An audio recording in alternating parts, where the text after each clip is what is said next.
The views and opinions expressed in this podcast are those of the individual co-hosts and do not reflect the official policy or position of the Firearms Radio Network and or their employers. Viewer discretion is advised. This is especially true on live shows. We're a majority blue state, but we still have a lot of blue-collar Democrats that are going to vote for their guns, and I'm hoping. One of the other bills, I'm not sure if it's a House or Senate bill, that they've pre-filed is super fascist in regards. The mistake made in Virginia by the politicians was they awoke the average man. Just the general atmosphere of that crowd was outstanding. Everybody brings their guns. Nobody go inside the fenced off area, just, as a bigger and better statement. This is the After Action Project, and we're bringing you the student's perspective on firearms training. This is the podcast that takes you inside the eyes of the student and the mind of the instructor, from practical to tactical, medical to legal, and everything in between. If there's a course for it, this is your fly-on-the-wall After Action destination. This is the After Action Project. If you like what we're doing and would like to help support the show, visit patreon.com/afteractionproject.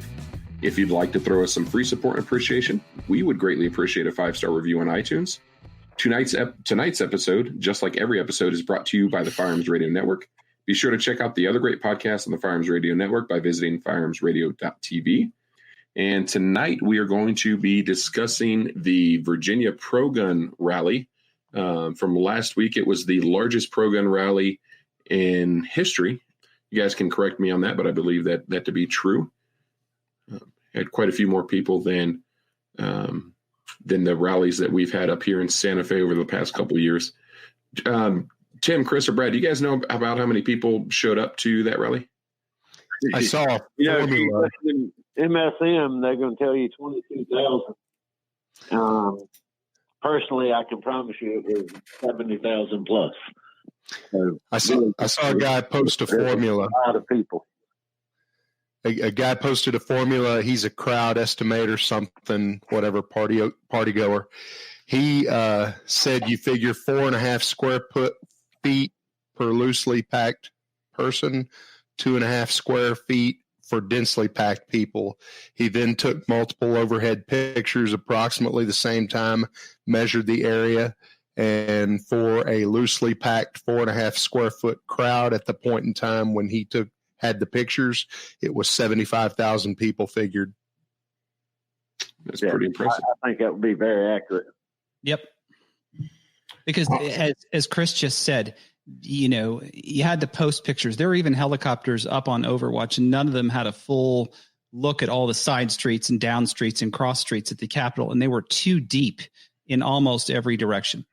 Chris did a lot of walking around there. All of you are probably familiar with the fact that he declared, the Governor Ralph Northam declared a state of emergency and installed a bunch of fencing around the Capitol grounds where he outlawed guns. And the design of that fencing was designed to disperse the crowd. So one half of the Capitol grounds nobody could get to. So that fencing was designed to make it appear that the crowd was less than it actually was, just by showing large open areas. But if you look back at the streets surrounding it, I mean, they were packed shoulder to shoulder with people. Yep. That's awesome. How many recorded acts of violence or outbreaks were there? None. 0. There was one person that was arrested. Rumor has it, and I want to make sure that's understood. It's a rumor that person was an Antifa person with the full face mask. It was very cold that day. It was like 24 degrees early in the morning and good wind. Those buildings act kind of like a wind tunnel. And a lot of people had face masks on, but not a full face mask. And she put a full face mask on. The police asked her 3 times to remove it, and she refused, and they finally arrested her on a Class 5 felony. So she was just being a hardhead and wanting to be arrested. The rally itself and the police included, I've never, ever been in a situation you couldn't pass somebody without them giving you a fist bump or a high five or shaking your hand or, just saying, hey, what's up, man, or anything. It was, general atmosphere of that crowd was outstanding. And that police, same thing. If you walk by them, everybody was, saying, hey, man, thanks, whatever. I mean, everybody was just being extremely level-headed, very reserved, no issues whatsoever. Yeah, the only thing that was assaulted was the trash afterwards when we all cleaned it up, picked up the stickers. That's right. That's it. All this is fact.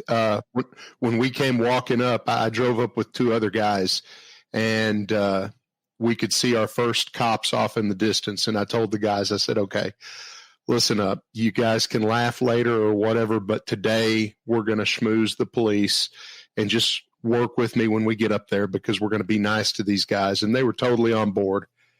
We got up, we passed our first three cops. I looked at them and I said, hey, thank you guys for what you're doing. I want to thank you for being out here, and God bless you. Just stay safe. And they gave thumbs up. They waved. They said, no, thank you guys for being here.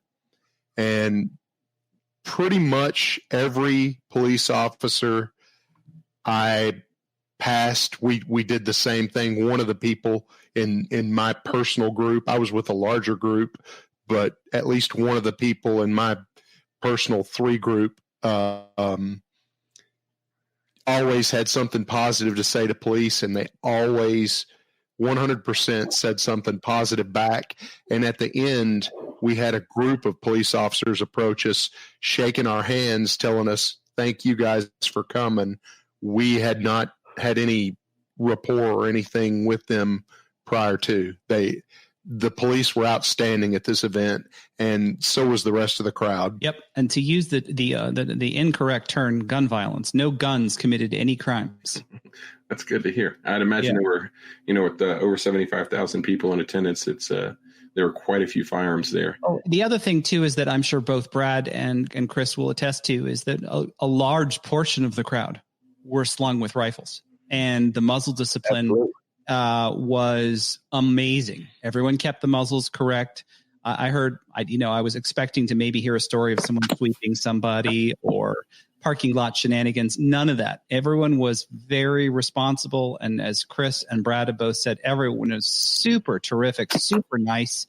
And I know that Chris probably could speak to this too, is that there were teams ready to clean up trash and whatnot, but every little group seemed to have little patrols going on just to help out everyone else. They had medical teams ready. These are unofficial people, just people who had medical training that had designated someone in their group to be a medic. It was such a community. And, Brad lives in Virginia, but I live in Tennessee and Chris lives in Texas. We knew that what was going on in Virginia was so incredibly important to the Republic that we wanted to stand with the people of Virginia. For the listeners that maybe were sleeping under a rock last week, Tim, can you talk to us a little bit about the events that led up to the Virginia Pro-Gun Rally and kind of the red line in the sand that was drawn? You know what? Can I punt to Brad since he lives there? Yeah, absolutely. Sure.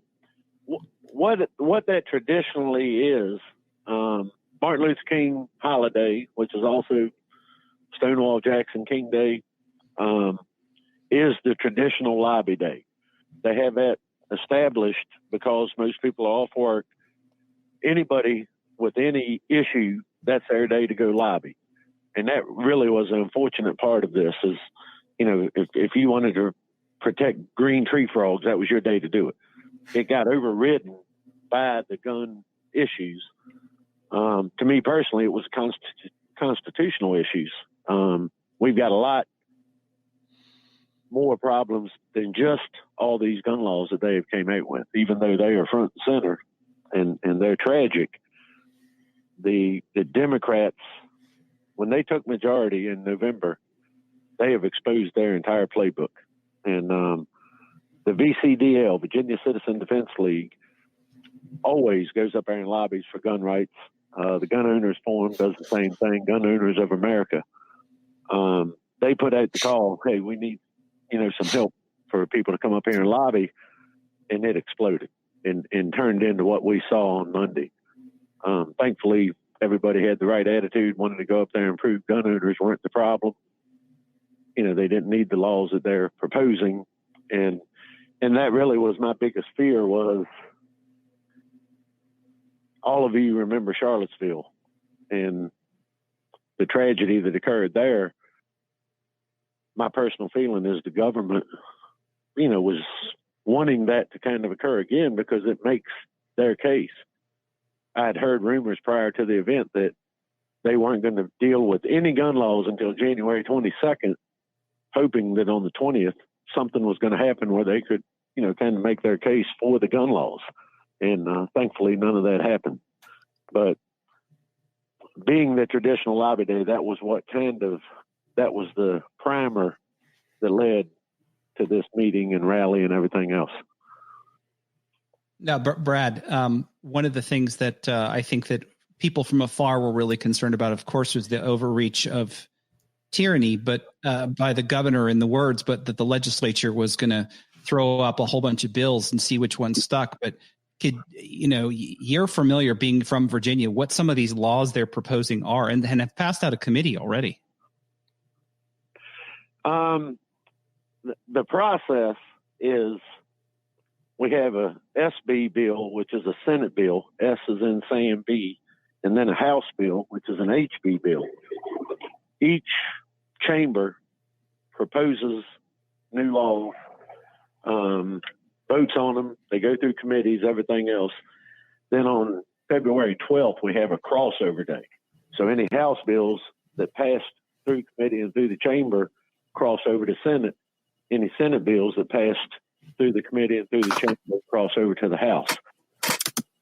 Then the opposite chamber will vote. They'll run through committee. They'll clean them up, add to them, whatever they want to do, vote on them. If they survive that process, then they will go to a combined committee of both chambers. They'll combine them, dress them up, take anything out, add anything to it.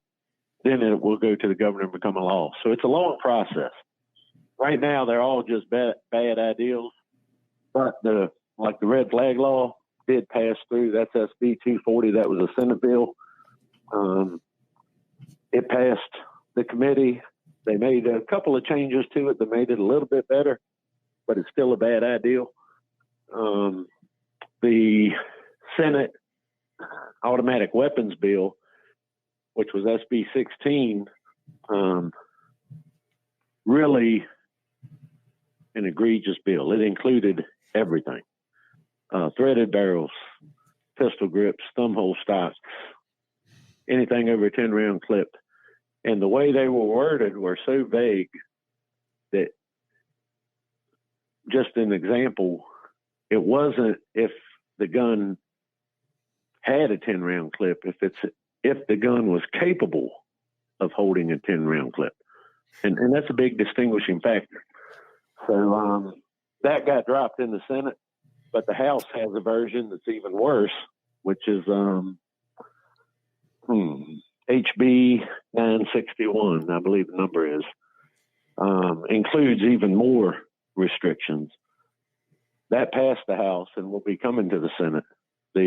I did have a Democrat senator tell me that it won't pass, but we'll have to see. I'm not going to hold my breath on it.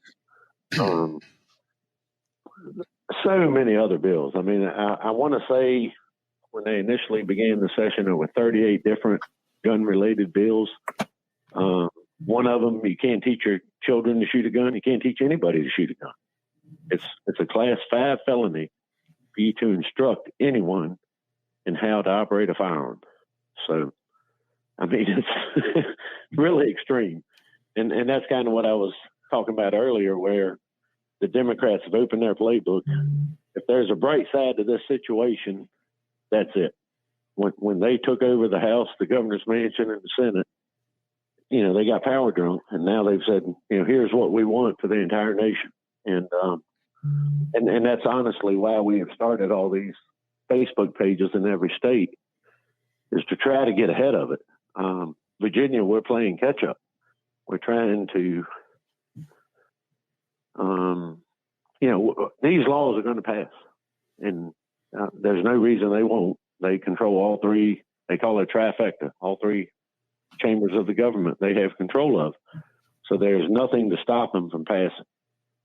So the next best step is to keep them from passing in another state and see what's coming, try to head it off, hopefully prevent it from happening. But if not, be in a position to get ready, get everybody lined up and, ready to stop them.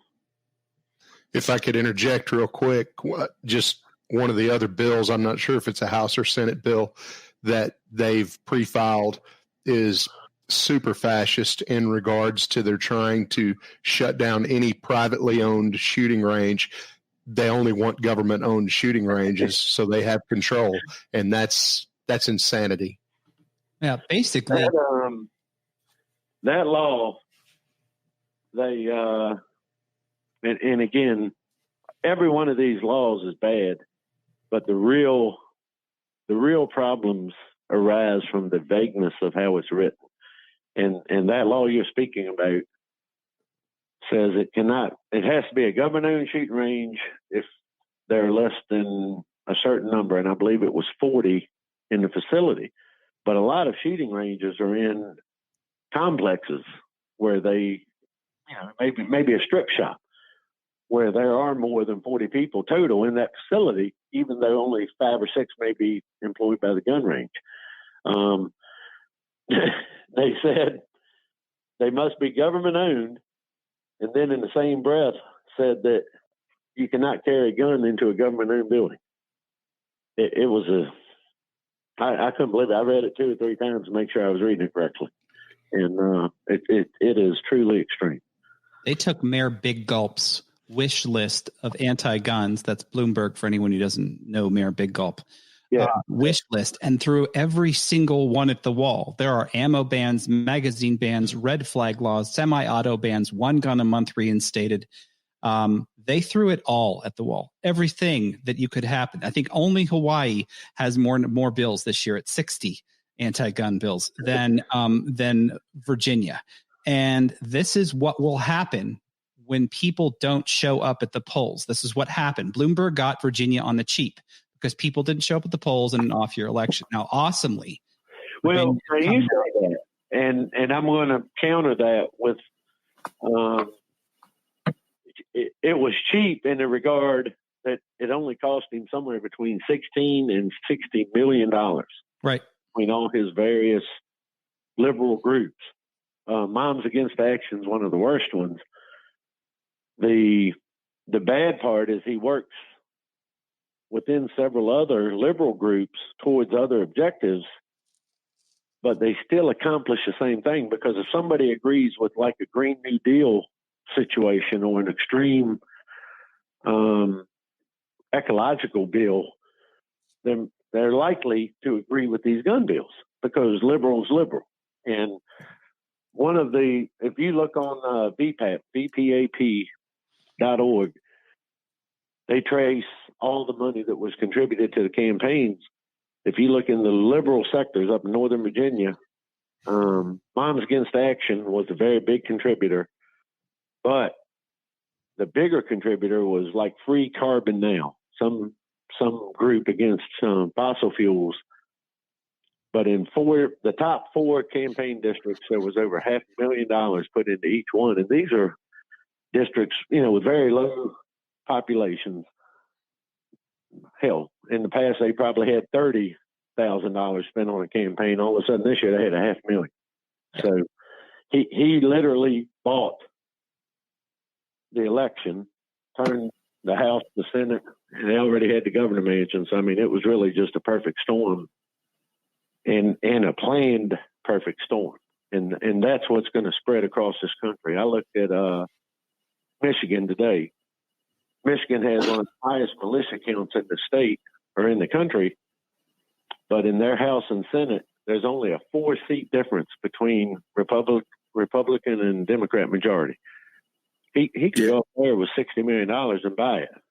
Well, and to that point about Bloomberg, if you shift one state below to Ohio, Bloomberg's model is that he is opening offices in Ohio, and he has 16 field offices, 16, and has 90 staffers. Now, the difference is not only that a ton of people already early, he's not closing them after he loses the primaries. He's keeping them open through the general election.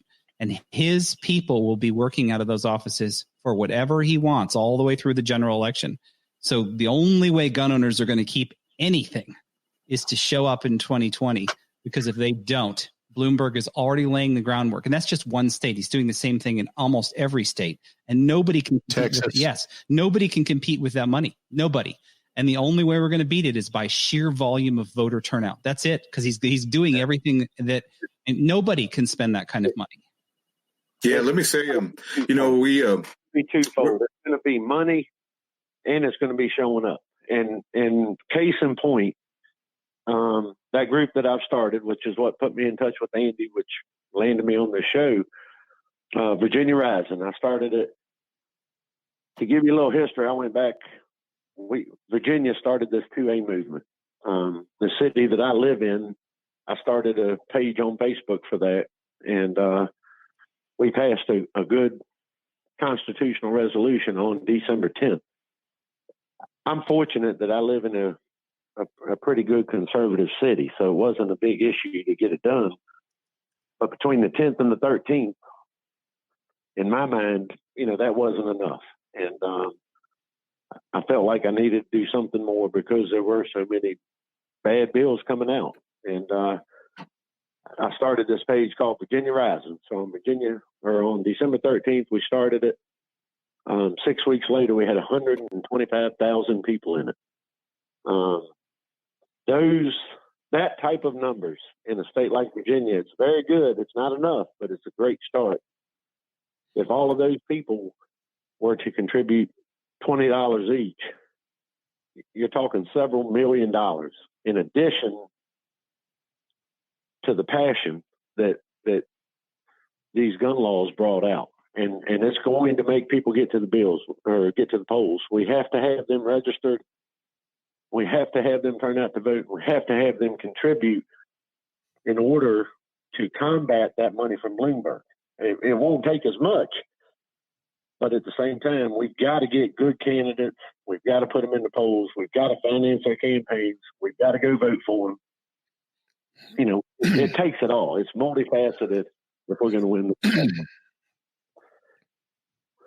Yeah, so here in New Mexico, we're having the same thing. We're in session right now, same issues as everywhere else. So, unfortunately, I guess New Mexico, we're small. So we mean a little bit less, I guess, per se, in the big picture. Now, I say that loosely because we feel just as important as any other state with these gun bills, right? Let me ask the hard question. So, I've never been a huge fan of gun rallies in the past for the exact reason like what we're seeing in Virginia. 100,000 plus people showed up. We fought. We gave our voices. And I will say we as gun people. You, Brad, Chris, Tim, went over there. We really showed out. We gave them everything that we could give, right? And just about every one of these damn bills passed.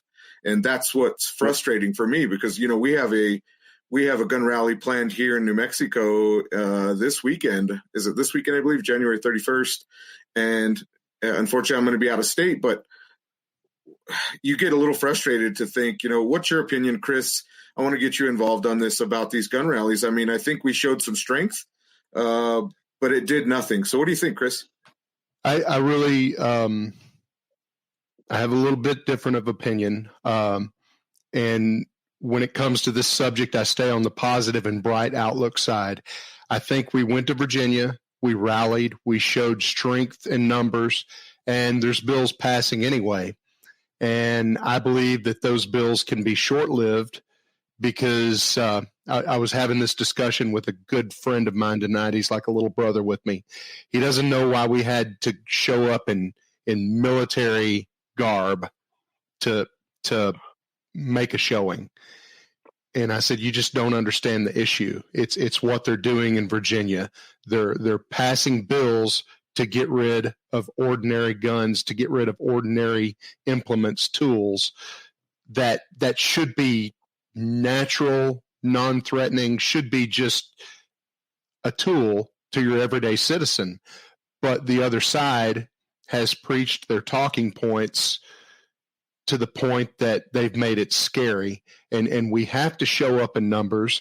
We have to make this normal for people again, because it once was.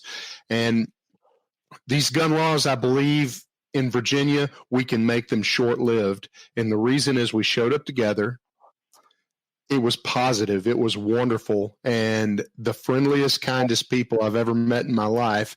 I've been to a lot of gatherings, whether concerts, sporting events, city events, where there were thousands of people, and 100% of the people, 100% of the time, were just kind and wonderful. And we showed the world, strength in numbers, that we are normal, everyday citizens. These are our normal, everyday tools. And this isn't something that's mystical or that you should be afraid of. This is life for many of us. So we go to these rallies and we educate the public. And I try to tell people that tell me my one vote doesn't make a difference. My one opinion will never make a difference. And I say to them, your one might not make as big a difference, but if I can affect you to share your opinion and vote your opinion, and you can share with one of your relatives or one of your friends or multiple relatives and friends, and then get them to share. And I'm going to do more. I'm going to go affect other people myself. And it snowballs, and it takes time. It's not efficient. It's not something that we're doing this the hard way, but we're doing it, and we can't quit.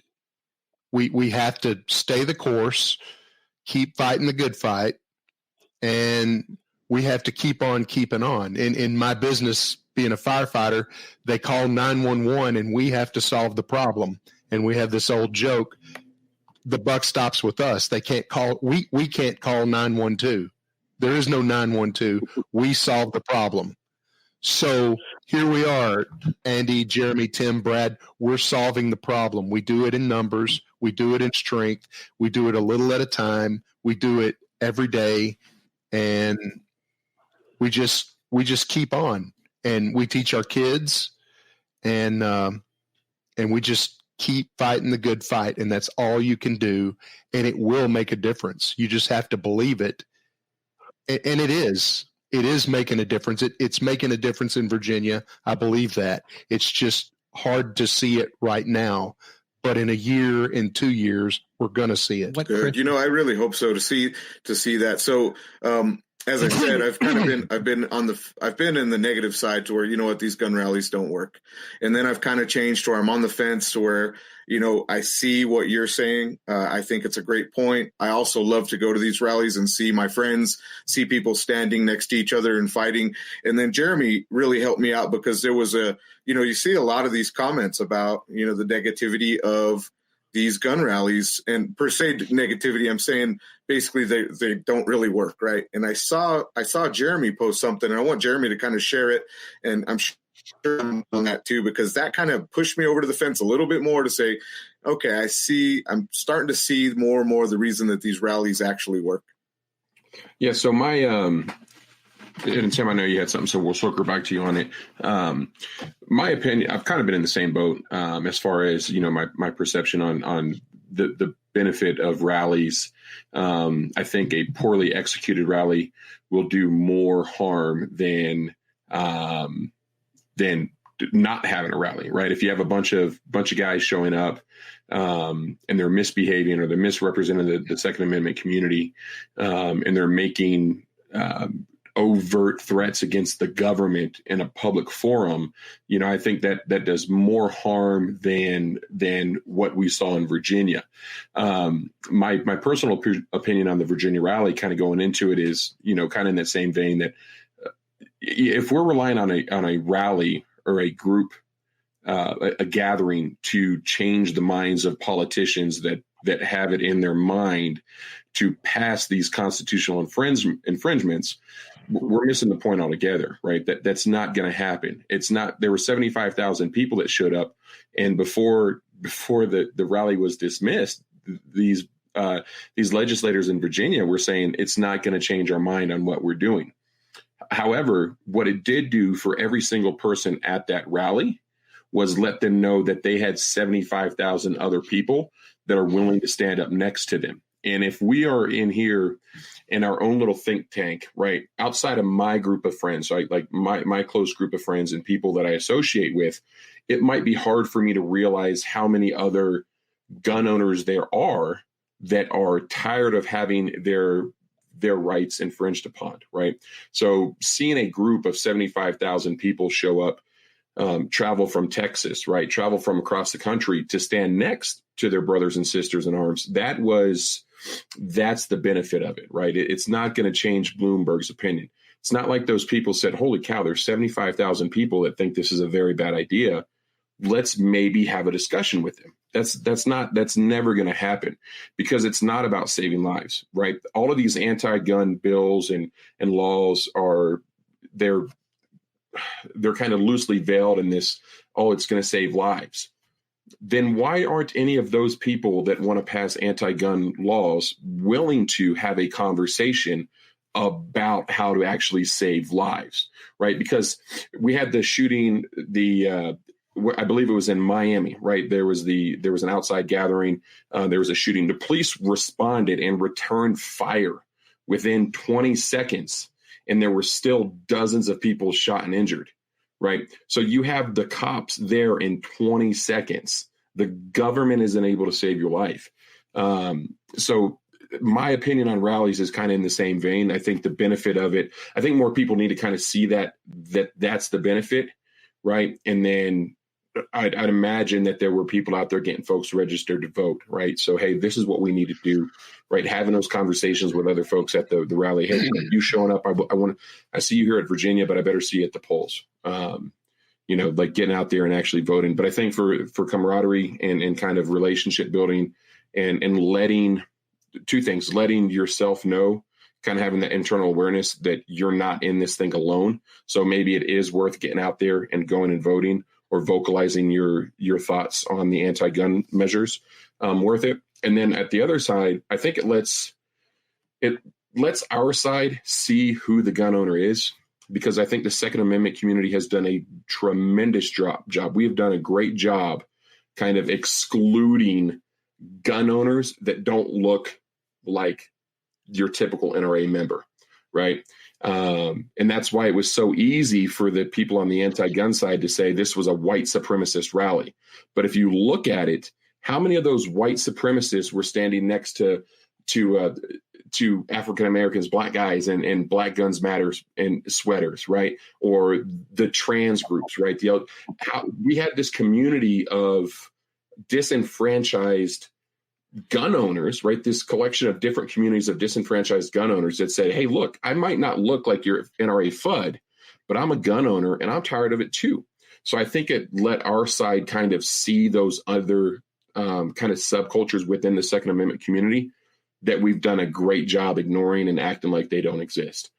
So that's my kind of soapbox. Tim, I know we cut you off there. No, it's all good. It's just, Brad said it. Chris said it. You're saying it. Look, eternal, to keep liberty, we need eternal vigilance. It doesn't ever stop. And what both Brad and Chris were saying is, look, this needs to be a culture of involvement. We need to be a culture of engagement. And if we're not doing that, we will fail. They may be inalienable rights guaranteed by the Constitution, but if we aren't there to teach them, spread them, share them, we will lose.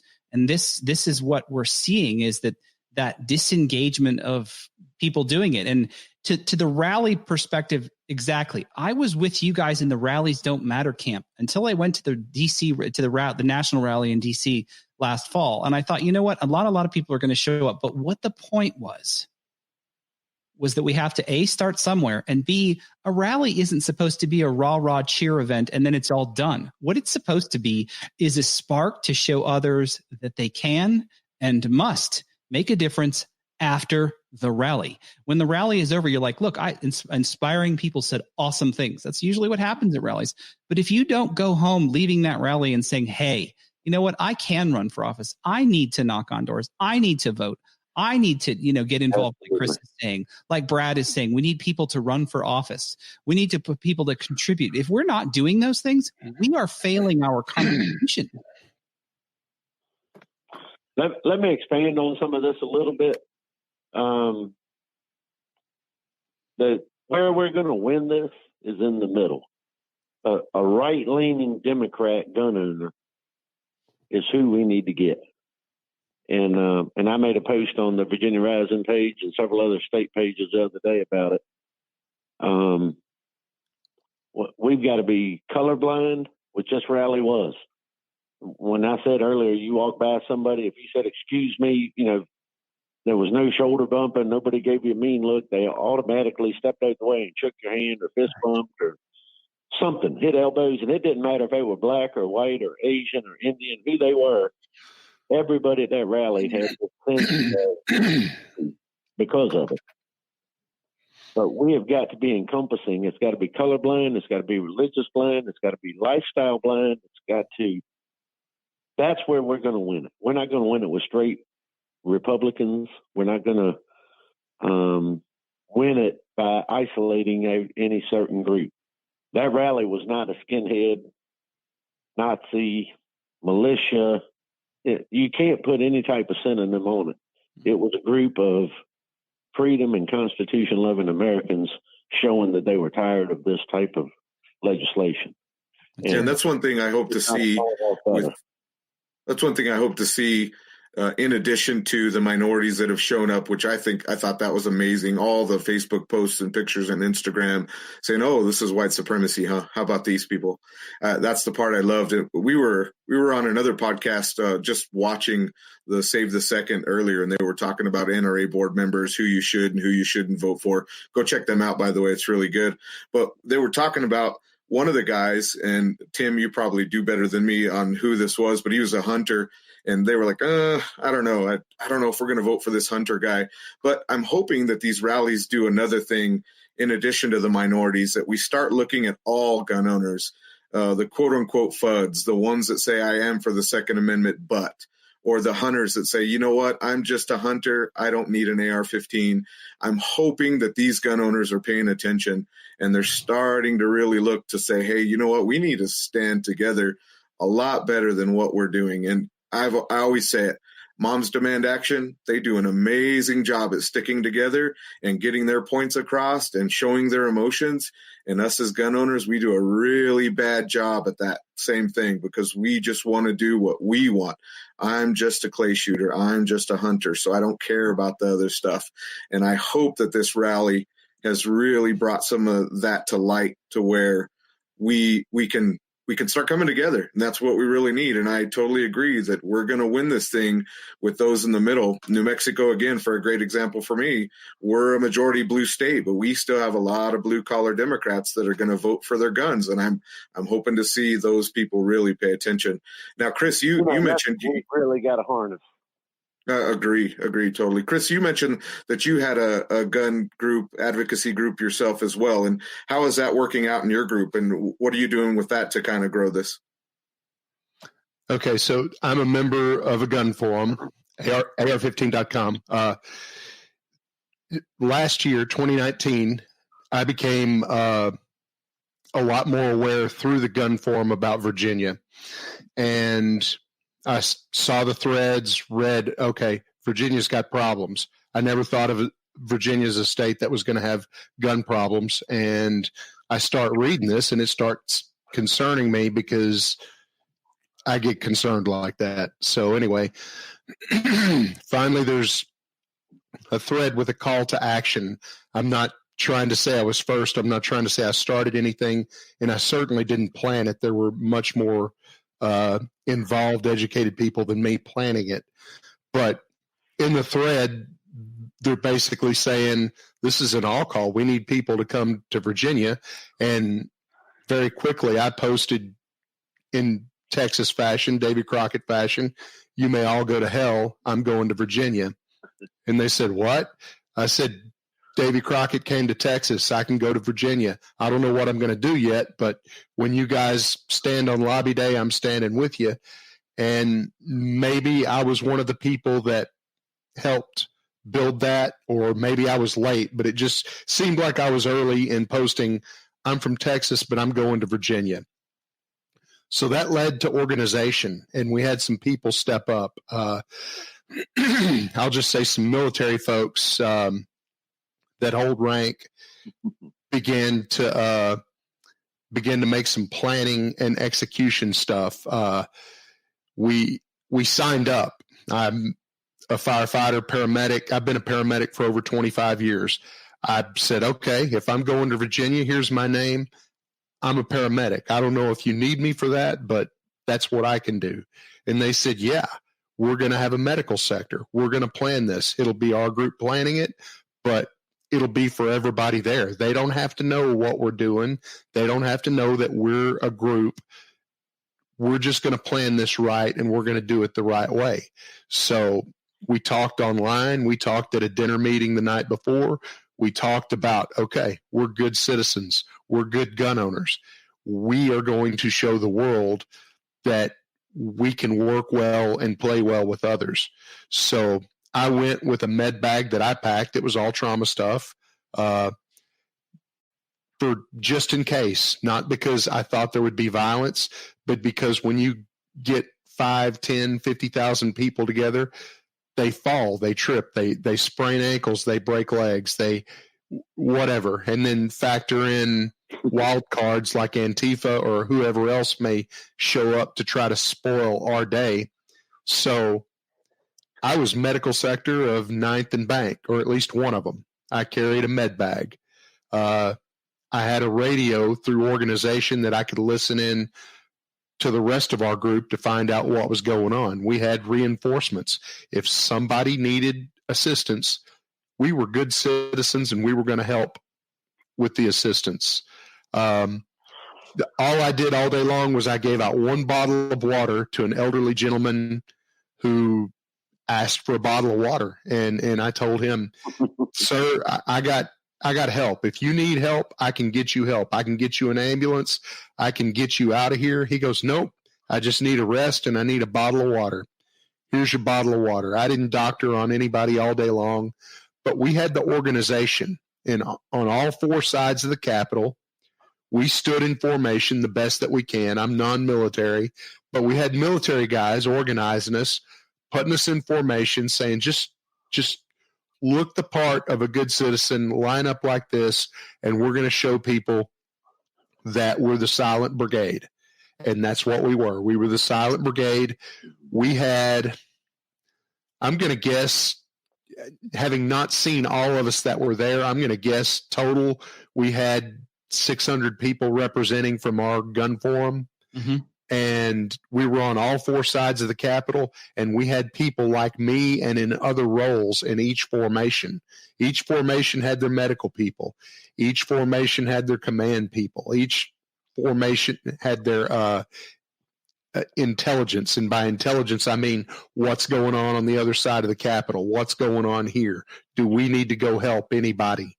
And we took it upon ourselves as a gun forum to be good citizens, to plan, to execute, and to do our part for the gun community, to do the right thing and stand with the kindest, nicest people I've ever met that are in Virginia. It was an amazing day, and it all came together beautifully. And the really cool part about it is, unless you knew what you were looking for, you didn't see that. You might know guys and what they were doing.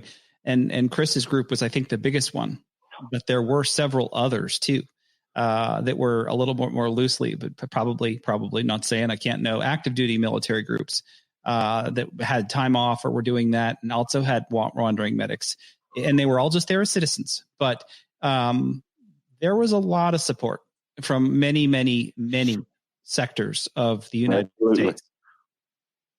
People came from far away, Hawaii. Training, and one of our group had a full backpack. I mean, we could have handled just about any, serious injury if needed. Not for any reason other than in case. I mean, I bet there were 150,000 guns conservatively on those in that area that day, and there was not a misfire. There was nothing. Yeah, a million rounds of ammo were walking around the Capitol building. Not a thing happened. Yep, absolutely. So that brings me to my second question.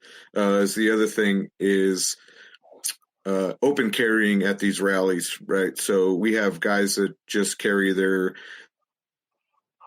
we've seen ARs. We've seen 50 cal Barretts, which was kind of cool, to be honest with you.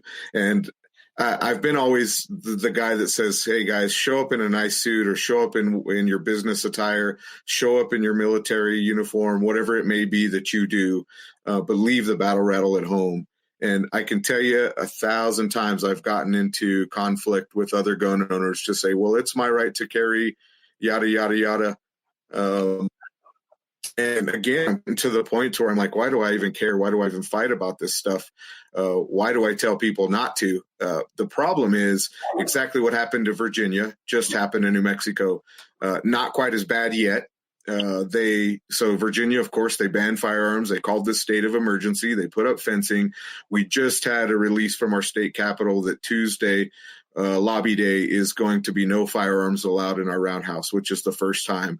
And I can tell you, we had some Republicans on the last session. They came out and said, hey, guys, please stop doing this. Please stop bringing your rifles into the roundhouse. We get it. We get that you're right. But what you're going to do is you're going to end up getting firearms banned from our roundhouse. And now me, as a representative that's actually fighting for you, is not going to be able to carry my own concealed handgun into the roundhouse. And sure enough, this just happened. We just got the release today that you can no longer carry. So what do you guys think about that? What is your opinions? Start with Brad, and let's move into Tim and Chris. Go ahead, Brad. Do you have a Democrat majority in the state house? We do. We are almost 100% Democratic majority. Pretty darn close. Good gracious! Wow. Okay. Prior to the rally in Virginia, I was of the impression that if you wanted to maybe conceal carry or open carry a pistol or something, that was fine. Don't carry the long guns. We have always been allowed to carry into our state house, into everywhere in the state house except the balcony of the Senate. And this year they stopped that. But after having seen that rally, it was cool. There were guys with every manner. There were some people who had 3 or 4 or 5 guns on them. For the rally purpose, and especially given the state of emergency and the fencing situation and just how they handled it, when I walked through that crowd, I was proud that there were guys there in battle rattle. It didn't hurt a darn thing. It showed that we were serious. It showed that we were in control. It showed that we could handle having guns there. I mean, I think more good came of it than bad. But in your case, what you said is exactly right. It ultimately ended up in guns being banned. And it's not the gun, it's the politician. We have got to turn. We've got to start at the lowest level. We got to work within the city councils, within the counties. We've got to get the boards elected correctly. We got to get 2A resolutions passed. We got to get state resolutions passed. Missouri is actually right now working on a bill statewide that's going to make Missouri as a whole a Second Amendment state. They're going to embrace and protect the Second Amendment. I think any state that currently should pass that. I think any state that can't should do it county by county until we get the entire state to do it. And hopefully in doing so, we begin getting people in the city and county boards of supervisors, city councils, whatever form of government they function under. That's where it starts. It starts at the bottom and works its way up. A lot of these city councilors end up saying, I like politics. I'm going to move up to the state house. I'm going to move up to Washington, whatever. It's not a sprint. It's a marathon. It's not going to change in a year, even in Virginia. In 2021, I feel comfortable and confident that we're going to change the Virginia House of Delegates back red. But we can't vote on the Senate for 4 more years. So, let's stop anything from happening, but we probably can't turn anything. Or repeal anything. So, for sure, for 5 or 6 years. I definitely hope so too. That's always our hope. We have one of our senators leaving this year, Tom Udall. We're really hoping for a good, solid candidate that's going to get in there that's Republican. Now, one of those discussions that I had with the open carriers, one of the guys said, "Well, I want to carry my gun so the cameras can see me," and my response was, "Okay, well, let's think about the media. How does that benefit you? How does that benefit me?" And the conversation kind of stopped. So, Chris, what do you think about the subject? Well, I think your predicament is a bit different. Your state is a lot more heavily Democratic liberal than Virginia is. I think in Virginia it was a special circumstance due to the bills that they were filing. Give me your semi-automatics. Since you're going to enact sanctuary cities, I'm going to make it a felony for Leos not to enforce the law. I'm going to make it a felony for your neighbors to not turn you in. And they're going full on fascism. So we needed some eloquent people in suits to talk intelligently and to dialogue with those representatives who were probably never going to listen to begin with. And then we needed some people to show up and display. And there were various forms of display, from belt holsters with a Glock 17 or a 19 to a guy like me. I've never open carried a day in my life. I totally agree with it because I always think more freedom is better than less freedom. But I conceal carry everywhere I go. But on this day in Virginia, I showed up in a plate carrier with mag pouches, a battle belt. I carried my Glock 20 10 millimeter on my hip with 5 pistol mag reloads. I carried AR-15 slung with 3 reloads on my chest, my plate carrier, and on top of all of it, I had on a Carhartt jacket because I was cold. And people needed to see. People needed to see that people with scary guns, scary black guns, mine happens to be OD green, but that's okay. They needed to see that we're normal and we're not scary, and we're just you. We're just normal people. It's not the tool. It's the person, and most of the people are just normal. And a lot of us showed up like that, and that particular event called for a lot of us to do that. I haven't studied the New Mexico situation enough to speak intelligently on it, but I understand your predicament. Like you say, people open carrying, it went a different direction than you would have planned. Ultimately, it is the fascism within the politician, and we have a lot, and we have one big money bag fascist that's paying people to think his way, and it's one person at a time, and it's a domino effect, and you have to push dominoes down in every direction, and you have to have that ripple effect. And we have to affect as many people as possible. That's why I'm here with you guys tonight. That's what I've been doing with my life recently, and that's what I want to do more with my life is to affect as many people as I can. We're normal. We're Second Amendment, and there's nothing wrong with us. They in Virginia have as Brad and Chris, who both call themselves normal average guys. The mistake made in Virginia by the politicians is they awoke the average man. The average man is now it. And now the average man, as I tell Chris on another forum, that is the most powerful thing in politics when you awaken the average man. If you look at Brad's group online, they're like it's a huge group, and people are getting engaged. They're realizing they have to be involved. That is the thing. And this rally may not have been for as much for Virginia as we would have liked. And clearly it was there. And we're glad to see Virginia doing this. And I do believe that both Brad and Chris have said this can be turned around. But this rally was as much for Virginia as for the rest of the Republic. People came because they said, you know what? They're doing something in Virginia, like Chris got in his car and drove with 2 guys across the United States to go be there. That is the true thing. The true takeaway from this is, folks, you want to keep the Republic? Cool.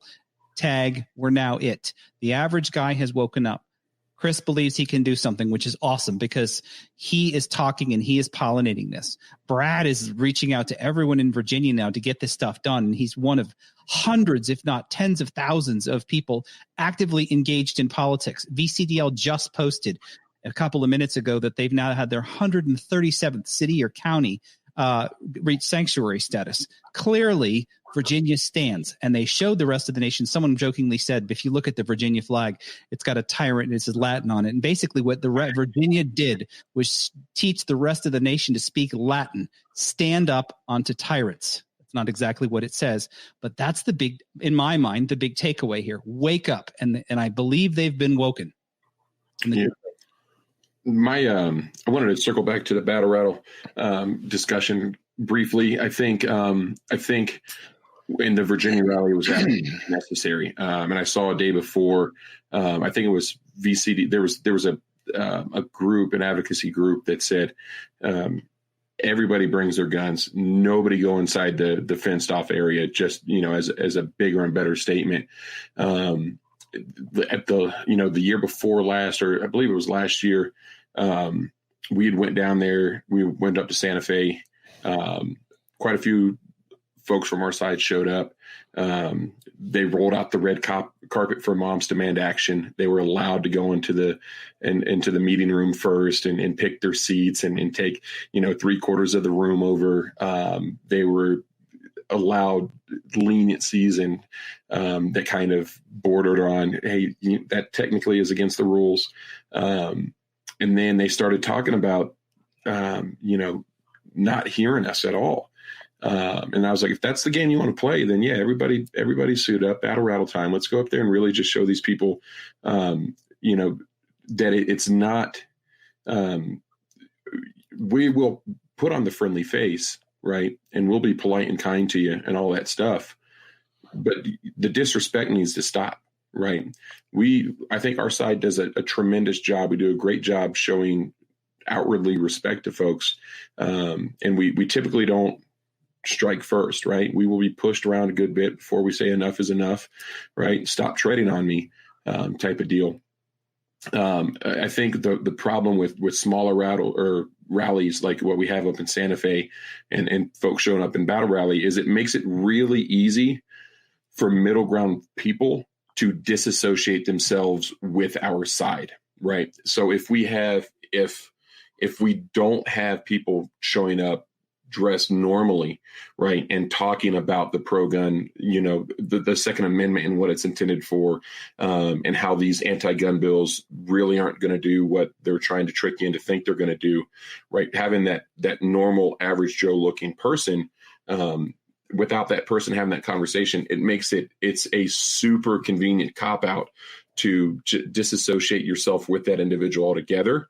And then no matter what you say, you're not going to get through to them. Right. So I think it's a time and a place and proper planning. Right. Virginia, hell yeah, everybody show up and battle rattle, bring the 50. Right. I think what the Virginia rally did do, though, is now battle rattle isn't battle rattle unless you're showing up with the Barrett. Right. Like what's next? You're going to bring the Mongoose. I think that's the next level for battle rattle.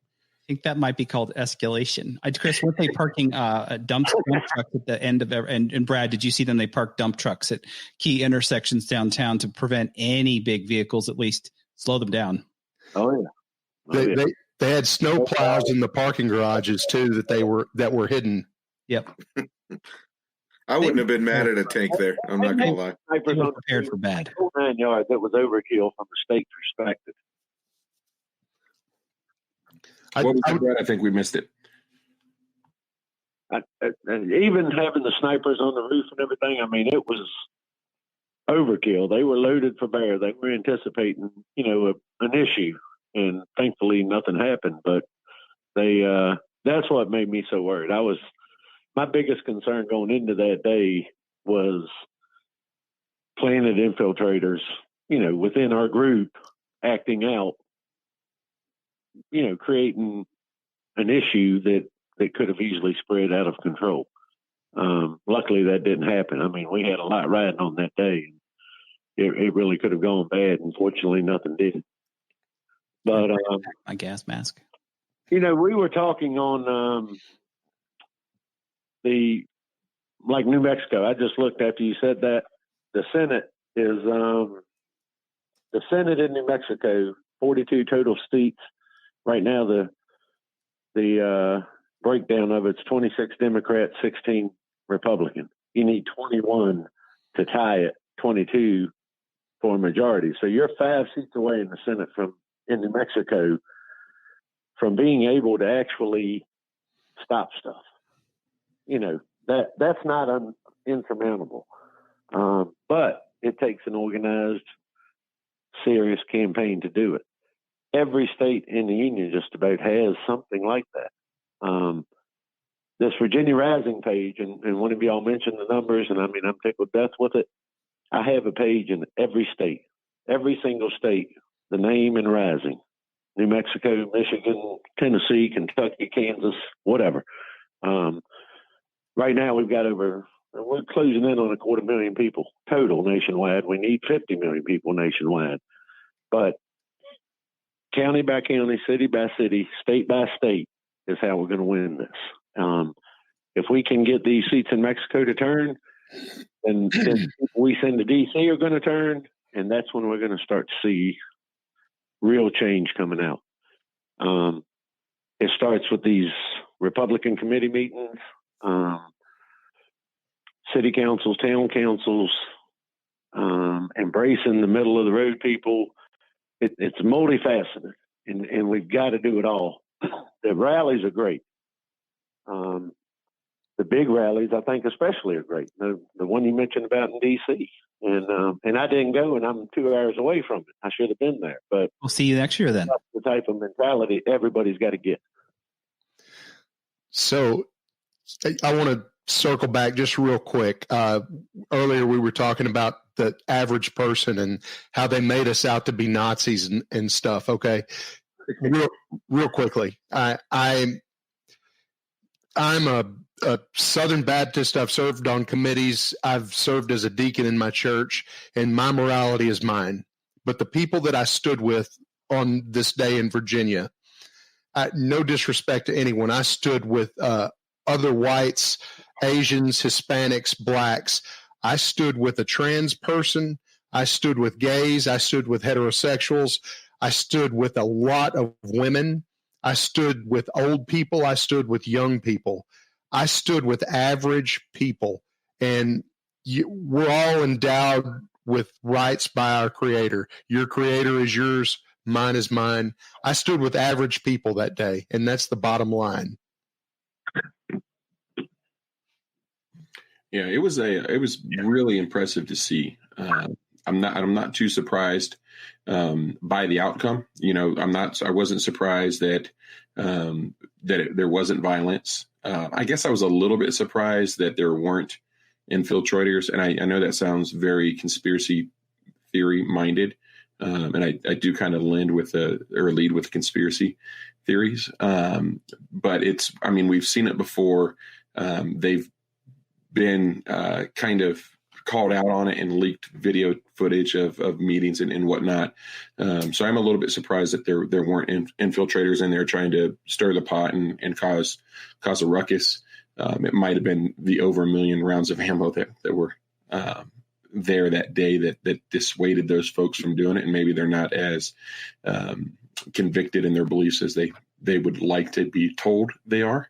I'm not surprised that the Virginia legislators that they basically said, F you guys, we really don't care. We're going to do what we're going to do regardless, because that's what power hungry people do, right? Like, they don't care about serving their constituents, and we can see it on both sides of the aisle. So it's not a Democrat or Republican thing. It's a power thing. And I'd be remiss if we were to sit here and say that there aren't good Democratic politicians, right?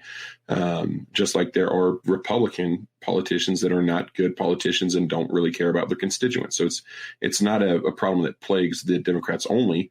I think what we see here is with the Second Amendment being as fundamental and important as it is, and the attacks, the nonstop attacks that we see on the Second Amendment, it's the end game, right? It's 100% about control and about power.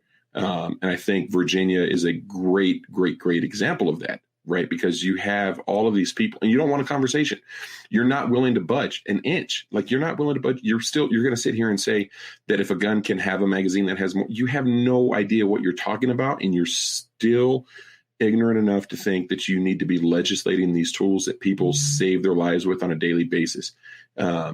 It's not about saving lives. It's not about anything other than power and control. And we're seeing it happen. New Mexico is a testing ground because it doesn't take much to get in here and slowly shift the culture to now we need these individuals in office and these individuals are going to vote this way. And before you know it, these common sense gun laws lead to further laws that ultimately only further disenfranchise and harm the people in our country that have the least amount of voice, right? Like, it's not like this stuff doesn't affect them. They're like, guns are bad, but I need 5 people around me with all the guns on them. So it was great to see, right? It was great to see. I'm glad that y'all represented our community as well as you did. No surprise though, right? Because you had 75,000 people there that understand that people are people. I don't care what you do. As long as you don't affect me, I really don't have a problem with it, right? An armed society is a polite society, truly and wholly. Yeah, really quick, the reason why I think that the Antifa or whatever didn't show up, have you guys watched the videos where those dudes have just gotten their asses kicked everywhere they try to go? I think that's probably why they don't go anymore. And I think that's going to fade just because those dudes can't fight. That's what I think. And I don't know. Honestly, in all seriousness, I spoke to Antifa before our rally for about 2 weeks and told him, I said, look, we're not looking to have an issue with y'all. We just want to go up there and argue about these gun bills. Unanimous answer. And I was dealing with a local Antifa chapter. Had 3,500 members. They absolutely were as against gun control as we were. They had received so many threats, they said they were considering going to an off-site venue. And I think they did, because I didn't see them at the rally. But they said, no, our problem is with racists and skinheads and Nazis and things like that. But no, we're as against gun control as you are. And that's a prime example of where we need to, be inclusive with it. I mean, if they want trouble, they can certainly find it. But if they want to avoid it, then let's help them do so. In the hotel that morning, I stayed in the hotel right there around the corner from the rally. And group of probably 8 big black guys in the lobby that morning. And I walked up to them and introduced myself, told them who I was, what we were there for. I said, I'm guessing y'all are here for the rally, and none of them answered. And I said, all right, and just wanted to know we're up here to protest, these gun laws, nothing personal towards you or any group. And one of the guys shook my hand. He said, yeah, he said, we're not here for any trouble either. And sure enough, in one of the interviews, I saw one of the guys. He was from Black Lives Matter chapter, I believe it was 575, and they were up there protesting the same thing we were. So we've got to watch out and not make an enemy out of somebody that maybe isn't an enemy, and give them an opportunity, and make sure that we're not fighting an enemy that doesn't exist. We have a listener comment from George. He said he thinks the groups rely on the internet too much to try and get people together for gun rallies. He's from Kansas and talked to quite a few folks about gun rallies that are going on, and most people don't know about them because they're not well advertised other than the internet. And it's something that doesn't appeal to a lot of people to get the information out to them. So what do you guys think? I guess let's talk about some things that the VC that some of the things that were executed well that led to such a great turnout. Was it things on our side that we did, or was it just the extreme gun control measures that were being shoved down their throats? And what are some things that we can do better to increase the turnout at these positive rallies? You need to hit it several ways. I mean, and I know lots of people in Kansas in the Second Amendment movement, and like it costs money to communicate with people almost every way but the internet. So what VCDL does really well is you can subscribe to an email. They also run Facebook pages. You have to seek that stuff out. I understand it can be a bit frustrating. Per the question is like, I didn't know. You're going to have to go searching for it because these groups simply don't have money to do mailings anymore. I'm a life member of KSRA. I get it. I get their mailings and their catalog and their magazine, and it's great. But the best way, which is frustrating, is Facebook. It is finding an email, because I mean, I get VCDL emails every single day, and I'm in the Second Amendment business, kind of.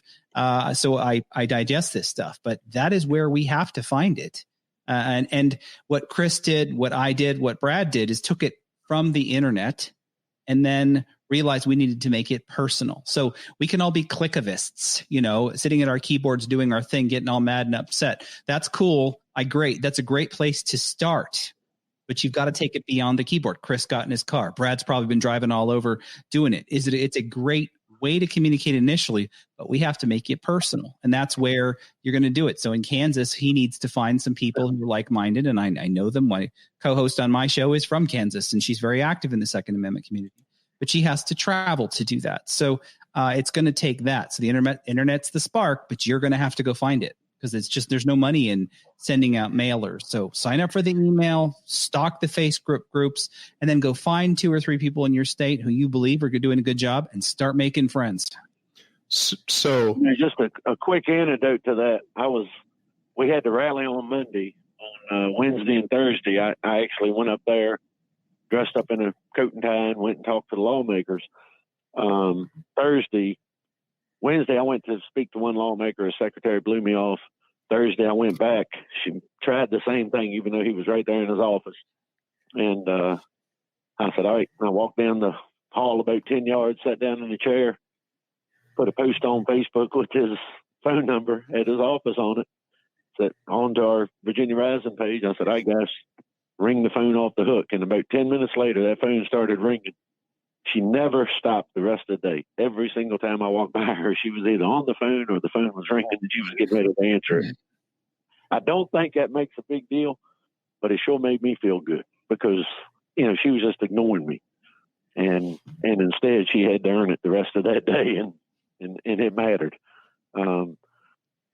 People everywhere can do something. Even the ones that are immobile, maybe can't get out of the house, they can send the emails, they can make the phone calls. The rest of us that are able can physically be there in person and, talking the talk. So I consider myself the spark. I'm connected in many ways on the internet. I get the VCDL mailings. I joined them last year. I'm in Texas. I joined the Virginia Citizens Defense League. I'm a member of several organizations. I get emails. I read the internet. But it's like I said earlier, there's a line of dominoes each direction around me, north, south, east, and west.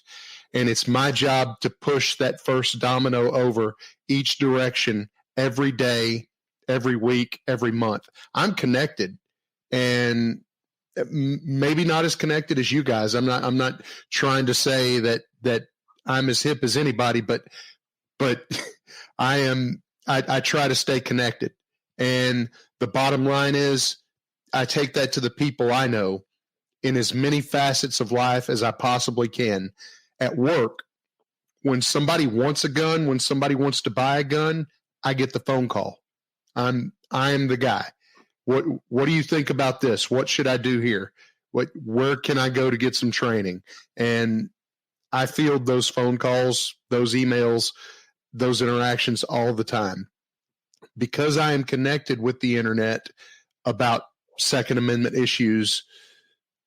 I have to be the spark.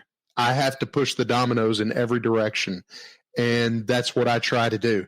And if I can get one more person to subscribe to these organizations and become a new spark, we just have to keep trying, and it's not efficient, but we just have to keep going. We got to do it. And I'm an average guy. That's what I'm doing now. I didn't always do it, but for the past few years, that's what I'm doing. I don't know. When I was a director, you kept me honest. You'd call me and give me your input. So you doing your part, if we all did a little bit, there wouldn't be so much lifting. And you have been the spark. The fact is that you continue to be a spark. I think that, you underestimating yourself is probably awesome, because you think, well, I could do more. I'm going to be more involved. Cool. Because, you're affecting more people daily. And that is the best part about that, is that your involvement and Brad's involvement and all of us realize, you know what, I could probably do a little more. I could probably do a little better. That is the culture change that we need. Well, that I just got pissed. Yep. I mean, these laws were so outrageous, and that's what the spark was. I've always been one to talk about it and hated it and got frustrated whenever I saw other states doing these laws, and then suddenly here it is in Virginia, and I never thought it'd be there, but that was the primer that made me do something. And that was my primer to get started too. Better, you can do something, brother. I'm in Texas, and I got pissed for Virginia. Yep. It was enough to do it. And that partly too is what made that rally turn out like it was. There were people from so many states there. I couldn't begin to tell you how many people I met from out of state. And the news coverage, because they were so outrageous, I think made that spread more than normal. I've said it, it's been my storyline right along, is they opened the whole playbook. If they had gone 2 or 3 or 5% a year, they would have gotten it all in 20 years. But they didn't. They tried to get it all at once. And that was significant. That made it newsworthy, and that made the word spread. And I think that's what got people there. So I hopped in the car. There were 3 of us, and we drove to Virginia. And you might think Chris got in the car with his 2 best friends, and they drove. What happened was a guy on the forum messaged me, because he doesn't post a lot in public, and said, "Hey, what are your thoughts on driving to Virginia? I see that you're going." I didn't know the guy. The other guy, I went to high school with him, and we've seen each other a dozen times in 30 years, and we still know each other, and we Facebook connect. But the bottom line is, he said, "I'm pissed for Virginia, and I want to go too." So you had 3 guys on a 15-hour road trip. 3 guys that weren't very connected together, that got in the car and got to know each other better, and were all average guys. Nobody was an axe murderer. Nobody was a druggie. We got together, and we were average, and we found common ground, and we listened to each other's music, and we put up with each other 19 hours on the road each way so that we could come help Virginia. And that's a spark. So you didn't take anybody from New Mexico is what it sounds like. No murderers, no. Hey, brother, if it's possible, I'll come stand with you in New Mexico. I got a weird schedule with the fireman gig, but if I can get the time off and I know your schedule, we can't let the sparks burn out. So I'd be happy and honored to come stand with you in New Mexico if it's at all possible.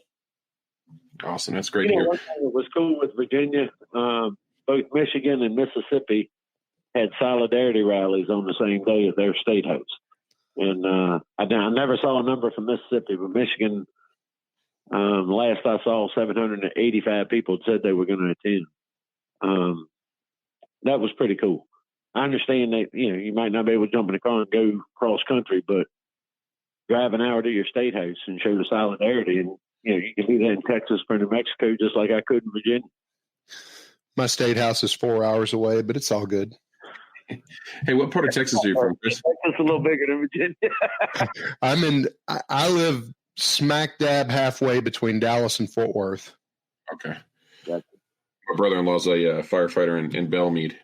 Down there in Waco. Yeah. So West Texas, they had that big explosion a couple years ago. Awesome. Well, I know you guys are, a couple of y'all are a couple hours ahead of us. So I'd love to get you the rest of the evening back before it's tomorrow. We definitely appreciate you guys jumping on. Brad, Chris, Tim, you guys have any parting thoughts or words of advice for our listeners? The only thing I would say is, regardless what state you're in, on Facebook, look up whatever the name of your state is and Rising, RISING, and join the group, spread the word. Whatever group you're in, ultimately, we're all going to end up at the same place, hopefully. The more connected we can all be, the better it's going to be. We've got to stop it. It's not going to get better on its own. We've got to all get together and make a stand. And I told my kids forever that I didn't think it was going to happen in my lifetime, but I thought in their lifetime there was going to be, some form of correction in this country. And now I'm not so sure. I mean, it's getting closer and closer, and the more radical these laws get, the worse it's getting. And this is my effort at trying to stop that. So it's going to take all of us, and we got to work and work and work. So just keep on it, guys. Awesome. Appreciate it. I say, be nice, be polite, be average, and be a spark. Exactly what these guys said. Everyone has a beginning in politics. And I had mine in 2013, and I really haven't stopped since. Don't stop. But remember that everyone has a beginning. You don't necessarily know what you're doing, but what you do know you're doing is standing up for your rights, and you're doing the right thing. And that's never wrong. And the fact that you maybe your listeners have probably some have been convinced that their vote doesn't matter, that they don't matter, that their rights don't matter, that one more person showing up at the Capitol won't matter. You're wrong. Don't fall for it. They want you to fall for it. They want you to have a busy life. We can't always be everywhere. My wife definitely gets mad at me for trying, but don't forget it's okay to be new to this. It's okay to engage now. People, the people who are doing it wrong are pointing at you saying, where were you before? No, the right answer is, I'm glad to have you. Let's get this done, brother or sister. I don't care what flag you fly, as long as it's under the Constitution of the United States, what you may look like, what your race, gender, creed, don't care. If you are a believer in the Constitution, you now can start. This can be your beginning. So go do it. Awesome. I love it. And if people wanted to listen to you on more podcasts, Tim, where might they turn? ToTheRepublic.us is the website, with my co-host Rebecca Schmoy from 1 Million Moms Against Gun Control, and Tim Knight, the kind of washed up NRA board member who is not really stopped doing what I do. I just no longer work directly for the members of the NRA, but thankfully I still work for all gun owners. So they kind of got a twofer out of me, and I'm just an example. I'm nobody special. I meet people like Chris, and I've met Chris actually several times. And I know if I called him, he'd help me out, or if I have a question. And that's the cool part. It's about relationships. I'm in the relationship business. I mean, I know everyone but Brad, and Brad may be stuck with me now too. It's just, it's true, Brad. I've come to Virginia all the time. So this is how we do it. It's forming these relationships and doing this together. And that's what my show is about people making a difference and being examples. That's awesome. And you guys are all special. I think you're able to do more work now that you have no longer, since you, I don't know if you want to get into it or not, but with that, for those of you guys that don't know Tim Knight, follow him. Definitely check out his podcast. He is one of the hardest working advocates for the Second Amendment and for gun owner rights. This dude is always on the road traveling, fighting the good fight and getting out there and spreading his knowledge with anybody who seeks it out. So definitely appreciate everything that you do. Andy, you have any parting thoughts for our guys? I just want to thank everybody for coming on the show and taking the time to voice your opinions and give us the education. I'm kind of in the same boat. I'm really new to the politics thing as of maybe 3 years ago or so, and I'm still learning a lot. And these types of discussion is what really gives me the education that I can use and share with the others. And I really like what Chris said. Let's be average. Let's create a spark. Let's get more people here. This whole Virginia situation, it's a bad day, but on the end of it, I think it woke some people up, as we've talked about. So I'm very kind of interested in seeing what happens, and I hope that this fire just continues to grow to where we do get these groups that are separate, blacks, whites, Asians, gays, straight, Christians, whatever you are, come out and let's fight. So I really like that. So thank you guys for hopping on. I really appreciate it. Awesome. We appreciate everybody jumping on. Remember, it's your life. It's your safety and protection. It's your responsibility. Stay safe, and we'll see y'all next week.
Man, we really hope you enjoyed listening to that episode as much as we did interviewing and having our guests on. Be sure to share this with your friends and family and head over to patreon.com/afteractionproject.